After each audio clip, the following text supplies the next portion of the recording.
تو یہ ظاہر ہے ہم اس ماحول میں رہ کر کے ہماری یہ بنیادی ذمہ داری بنتی ہے کہ جو نبوی مشن تھا، انبیاء کا جو طریقہ تھا دعوت کا، حالات کو سامنے رکھ کر کے ہم اپنی بات لوگوں کے سامنے رکھ کر اس پیغام کو پہنچائیں۔ اسی طرح سے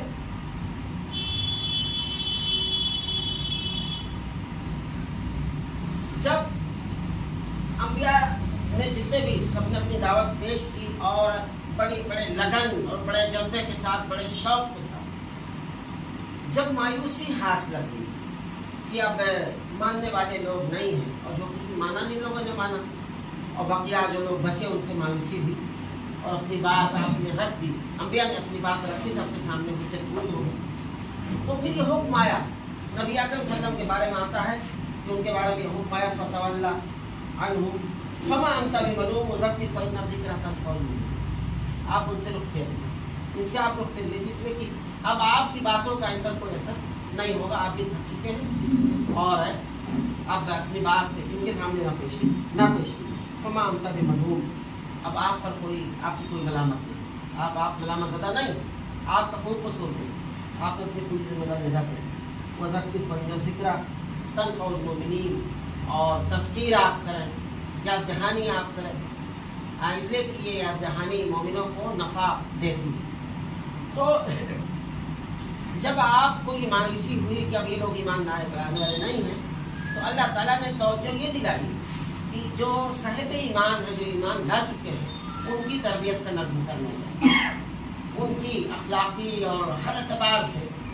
ان کی علمی، اخلاقی، سیاسی، سماجی ہر اعتبار سے ان کی تربیت ہونی چاہیے۔ اس لیے کہ ایک بڑا کام جو لوگ بھی آپ کے ہاتھوں پہ اسلام لاتے ہیں اور آپ کے ذریعے سے جو لوگ بھی اسلام قبول کرتے ہیں، ان کی تربیت کا ایک مسئلہ بہت اہم ہے، ان کی تربیت بھی ہونی چاہیے۔ وہ ظاہر اگر تربیت نہیں ہوئی تو جو سماج ان کا چھوٹا ہوا ہے اور جن کے اثرات اور جن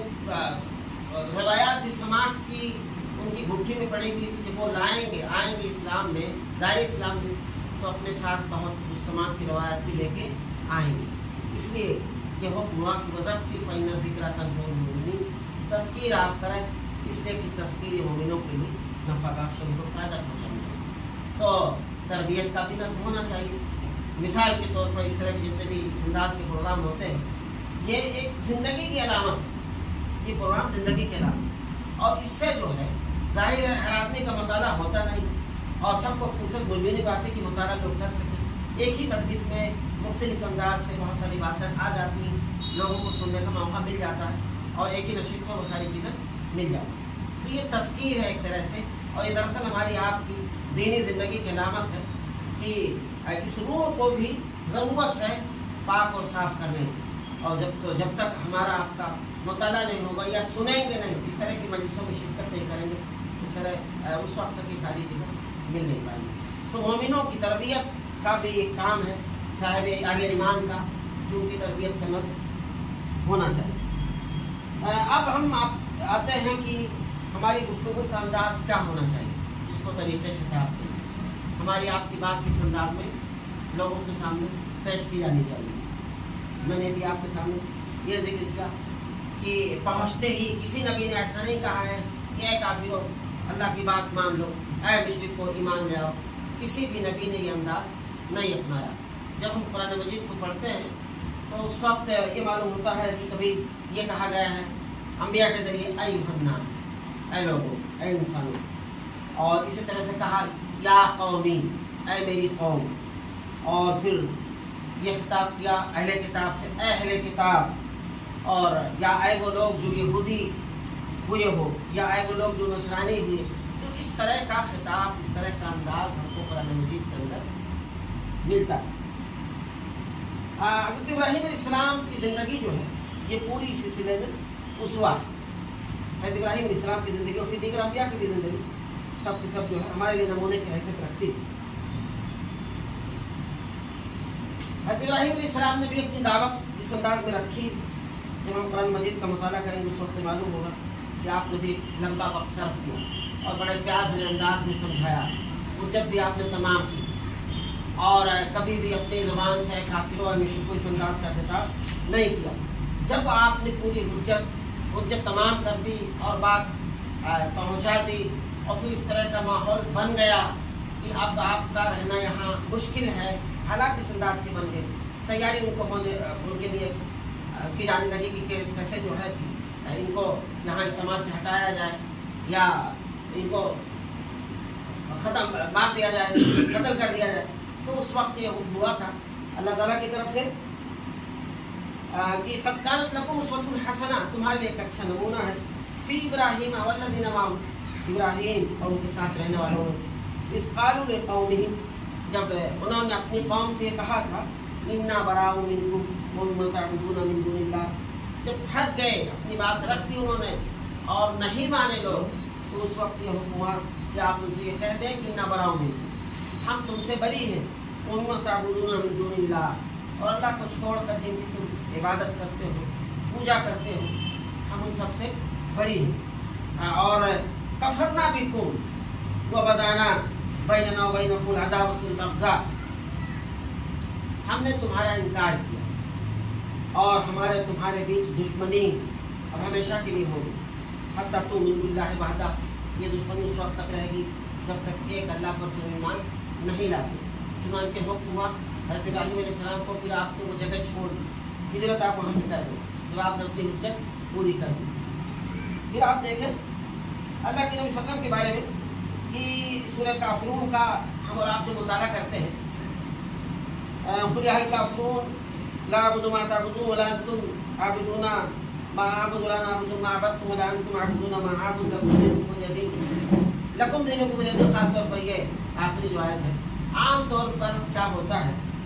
کہ غلط انداز میں اس سورہ کو لوگ جب اس کا پس منظر نہیں سمجھتے اور شان نزول نہیں جانتے کہ کس موقع پہ سورہ آئی ہے، تو لوگ کہہ دیتے ہیں بھئی آپ کا مذہب آپ اپنا نہیں رہی، ہمارا اپنا مذہب ہے، اور ایسے لوگوں کے سامنے بات رکھتے ہیں جن کے سامنے کبھی بھی ہم نے دین کی دعوت پیش نہیں کی۔ یہ ذہنوں میں موجود ہے کہ بھئی جس کا جو دین ہے وہ اپنا کہے، لکم دینکم ولی دین، تمہارے لیے تمہارا مذہب، ہمارے لیے ہمارا مذہب، اور عام انداز میں اس کو پیش کر دیا جاتا ہے۔ حالانکہ جب اس کا شان نزول ہم دیکھیں گے، مطالعہ کریں گے، تو یہ اس وقت یہ نازل ہوئی تھی کہ جب آپ نے اپنی دعوت لوگوں کے سامنے پوری رکھ دی اور حجت تمام کر دی، کوئی کسر آپ نے باقی نہیں رکھی تھی، اور جب آپ مایوس ہو چکے تھے کہ اب کوئی شکل نہیں ہے کہ اب یہ لوگ ہماری بات مانیں گے، تو اس وقت یہ حکم آیا تھا کہ اب اس بات کا اعلان کر دو کہ قل یا ایھا الکافرون، اس وقت یہ حکم ہوا تھا کہ تم یہ کہہ دو کہ اے کافر، آخری موقع اے کافروں کے ذریعے سے خطاب ہوا تھا، اے نہ ماننے والوں اے کافروں، بالکل آخری مرحلے جب آپ صلی اللہ علیہ وسلم نے اپنی بات رکھ دی تھی اور حجت بھی پوری کر دی اور اب کوئی سبیل اس انداز کی نہیں تھی کہ لوگ ماننے والے ہیں، تو اس وقت یہ حکم آیا تھا اے الکافرون، اے کافروں، اے نہ ماننے والے لوگ، لا اعبد ما تعبدون، اب ہمارا تمہارا معاملہ بالکل صاف ہے، ہم بھی عبادت نہیں کر سکتے جن کی تم پوجا کرتے عبادت کرتے، ٹھیک ہے، تم اگر ہمارے معبود کی پوجا نہیں کرتے نا تو تم اپنے معبودوں کی پوجا کرو، اپنے معبود کی پوجا کرتے، لکم دینکم ولی دین، تمہارے لیے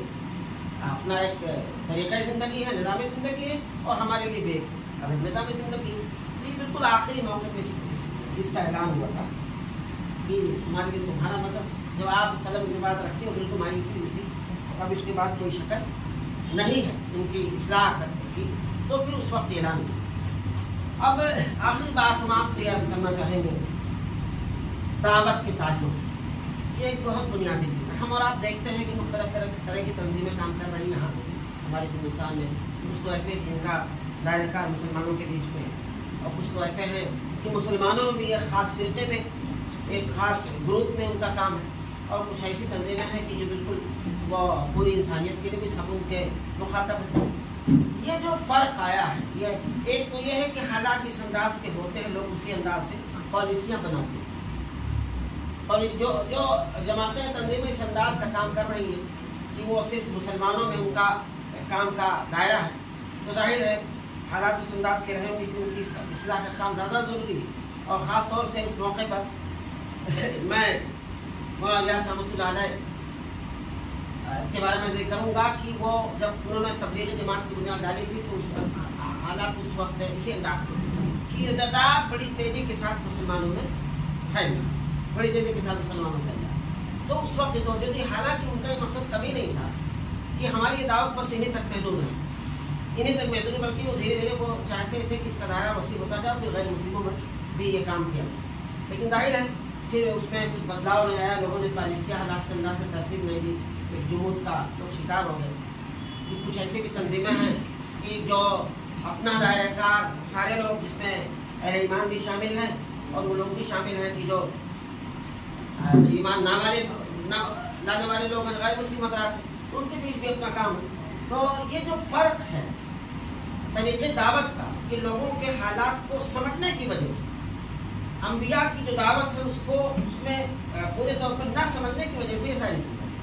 تبھی آپ یہ دیکھتے ہیں کہ یہ کچھ ایسے بھی ہمارے بیچ افراد ہیں کہ جو جزوی چیزوں کی طرف بلاتے ہیں، جبکہ انبیاء کرام کی زندگی کا اگر مطالعہ کیا جائے بالکل ابتدائی مرحلے کی، تو یہ بات بہت بالکل کلیئر ہے، واضح ہے کہ پوری دنیا انسانیت سے انبیاء نے خطاب کیا، دنیا انسانیت. اب اس میں مراحل پوچھیں کہ پہلے کن لوگوں کو مخاطب کیا، اس کے بعد کن لوگوں کو مخاطب کیا، تو لیکن یہ ہے کہ پوری دنیا انسانیت کو مخاطب کیا. تو وہی انداز جو ہے ہمیں بھی اپنانا چاہیے، انبیائی جو انداز ہے، کسی خاص گروپ میں اپنا ہم اس کو دائرہ کار بنا لیں تو یہ دعوت ہماری اپنی آواز ہے جو محدود ہو جائے. دوسری چیز یہ ہے کہ انبیاء نے جو ہے وہ کل کی دعوت دی ہے، جز کی دعوت نہیں دی. کل کا مطلب یہ ہے کہ دین کی جو مسلمات، جو عقائد ہیں بنیادی، ان کی طرف انبیاء نے دعوت دی. اسی لیے آپ دیکھیں کہ آپ صلی اللہ علیہ وسلم کی زندگی میں سارے انبیاء کی زندگی کو جس کا بھی آپ مطالعہ کریں گے یہ پائیں گے کہ انہوں نے کل کی طرف دعوت دی. توحید، رسالت، آخرت، یہ تینوں جو بنیادی چیزیں تھیں ان کی طرف انبیاء نے بلایا. جیسے جیسے اس انداز کے مرائی، کہیں توحید کی دعوت وہاں زور دینے کی زیادہ ضرورت ہے. مکے کا جو ابتدائی دور تھا وہاں ضرورت تھی کہ ایک جہاں شرک پھیلا ہوا تھا تو وہاں ضرورت تھی توحید کی کہ ایک اللہ کی طرف لوگوں کو بلایا جائے. کہ دھیرے دھیرے جو ہے ساتھ ساتھ میں رسالت کا بھی ذکر اور پھر جو ہے آخرت کا بھی تصور، یہ ساری چیزیں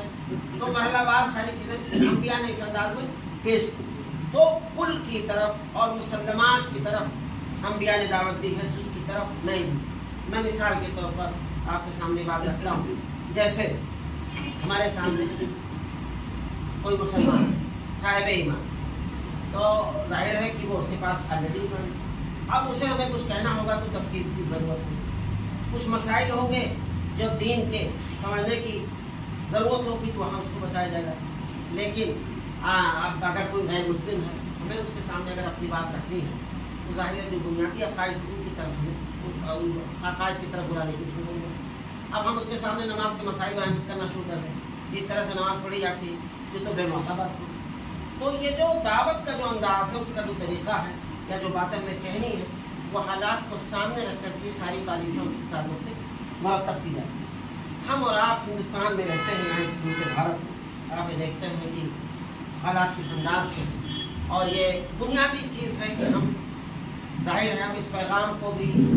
اپنے غیر مسلم بھائیوں تک پہنچانا ہے، غیر مسلم بھائیوں تک اس پیغام کو پہنچانا ہے. تو ہمیں اس دعوت کی پالیسی بھی اپنانی پڑے گی، ترتیب دینی پڑے گی حالات کے لحاظ سے کہ کس انداز کا ہمارا مخاطب ہے. خاص طور سے اس ماحول میں جہاں ہم اپنی بات رکھیں گے تو ایک بڑا جرم مانا جائے گا. ہمارے لیے سب سے بہتر طریقہ یہ ہو سکتا ہے کہ اخلاق و کردار کے ذریعے سے، اور اسی لیے ہم آپ دیکھتے ہیں کہ نبی اکرم صلی اللہ علیہ وسلم کی زندگی میں نبوت 40 کے بعد ملی اور 40 سے پہلے کی جو عمر آپ کی تھی، تو سماج میں ایک پیغام یہ عام تھا کہ آپ کے اخلاق بڑے اچھے ہیں، آپ امانت دار ہیں، اور آپ کی زندگی میں کبھی جھوٹ آزمایا نہیں گیا، اور کبھی کسی ناچ گانے کی محفل میں آپ نے شرکت نہیں. یہ بہت بنیادی چیز ہے کہ ہمیں اپنی بات اگر رکھنی ہے تو سب سے پہلے اپنے کردار کو درست کرنا پڑے گا، اپنے اخلاق کو درست کرنا پڑے گا. ظاہر ہے تبھی ہماری بات کو کوئی اثر ہوگا. اور اگر ہم سماج میں اس حیثیت سے نیک نام ہیں کہ فلاں کا ہم نے لے لیا، ہم نہیں دے رہے، اور فلاں کے ساتھ معاملہ وہ ہم نے خراب کر دیا، یا ایمان کمزور ہمارا ہے، معاملات ہمارے لوگوں سے ٹھیک نہیں ہے، برتاؤ ویوہار اخلاق ہمارا جس انداز کا ہونا چاہیے عوام کے ساتھ، پڑوسیوں کے ساتھ اس انداز کا نہیں ہے، تو ظاہر ہے ایسے لوگ کوئی بڑا کام نہیں کر پائیں گے. خاص طور سے دعوت کا ان کی باتوں کا کوئی اثر نہیں ہوگا. ہم اسی اسٹیج سے اگر آپ کے سامنے بات کہتے ہیں اور آپ کی نگاہوں میں ہماری شبیہ اچھی نہیں ہے